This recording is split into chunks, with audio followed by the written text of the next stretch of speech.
Welcome back to ESBR Boxing. Delighted as always to be joined by Danny. This week we are previewing the return of John Casemiro against a man from Namibia who I'm not going to try and pronounce his name, so apologies to any Namibians who are watching this.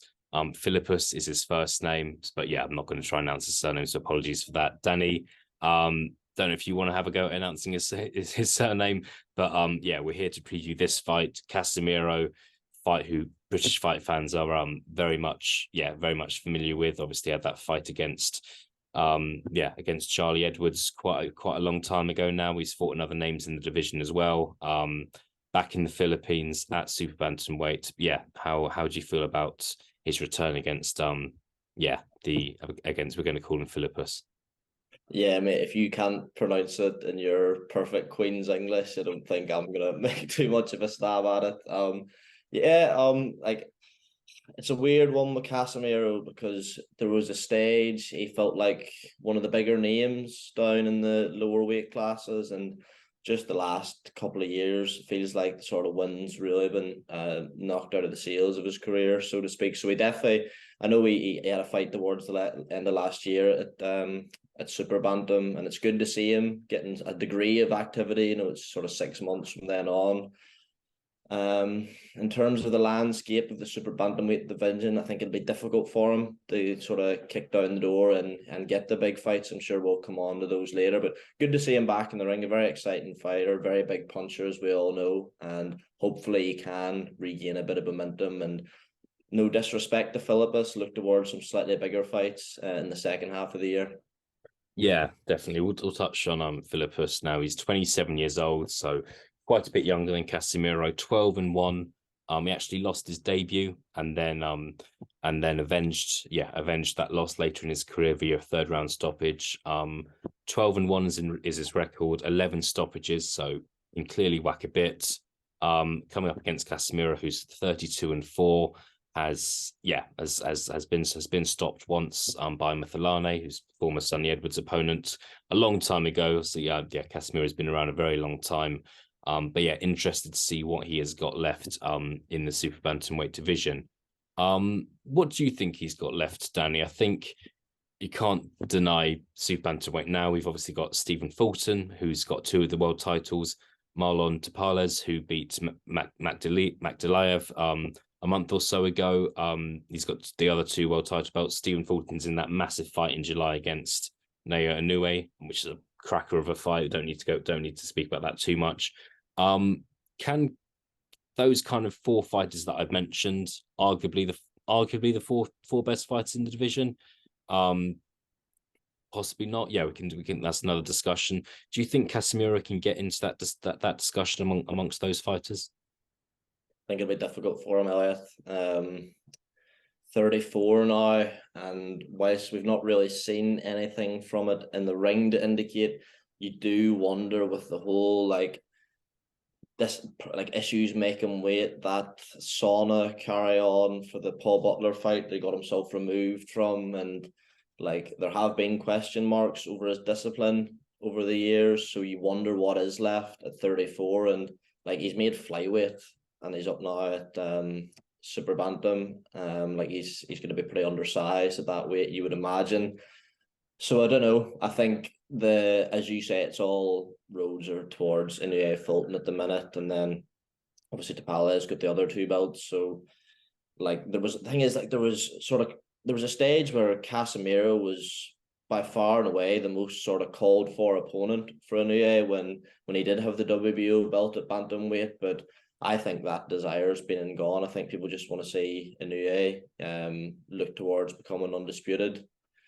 So I don't know. He'll have to force himself into a mandatory position and hope that, say, if the winner of Inoue Fulton, if we do see an undisputed, that they decide to stay and not vacate and look to fulfill their mandatories. I think that's the only way he's going to get a big fight, to be honest.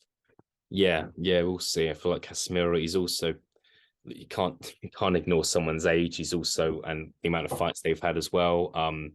He's kind of, I don't want to say running out of time, but he's probably not got a lot of time left. He's had nearly 40 fights. Mentioned 34 years old. I know he's just moved up in weight. I'm interested to see what he looks like on the scales. come what will be obviously be Friday night. He last fought on the 3rd of December.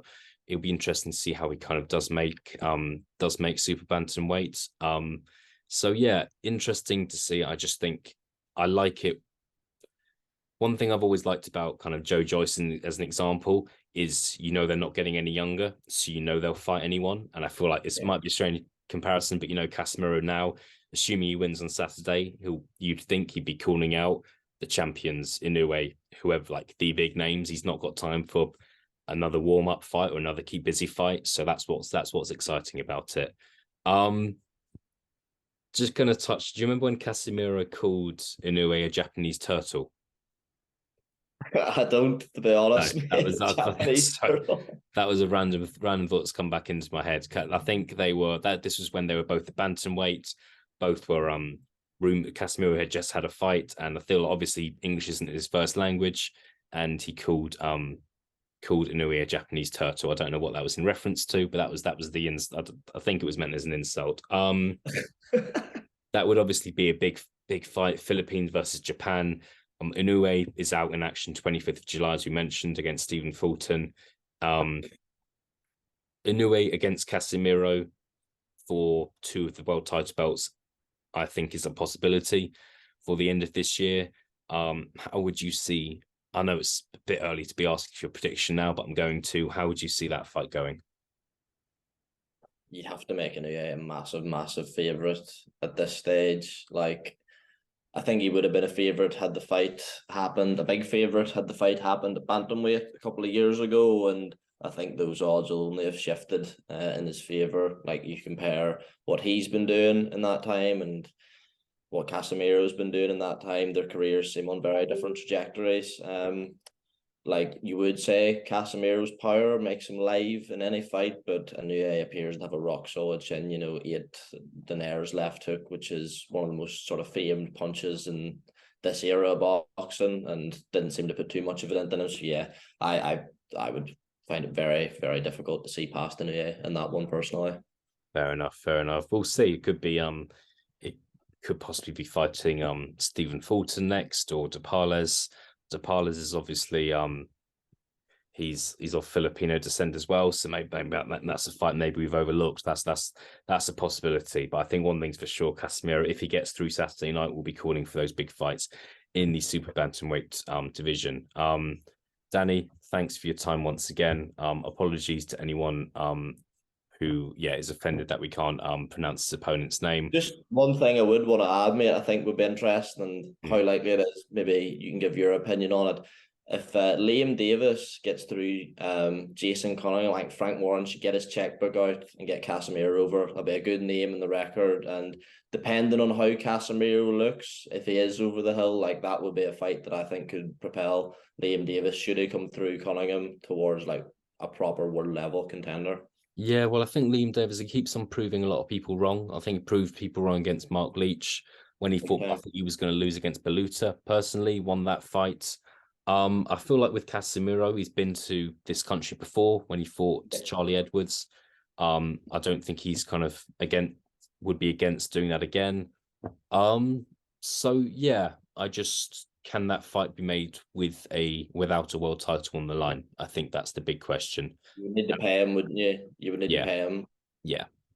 And I think Liam Davis, look, no, he's not a big name in British boxing yet. So what sort of crowd would that get? And Casemiro is a big name in boxing, but he's not an Inoue, basically. So I don't know. I'm not sure. Sold out that Telford arena already, hadn't he? Though it seems to be like building up a bit of a sort of fan base in Telford, but I think that's only does it even hold 2,000, 3,000? I'm not sure.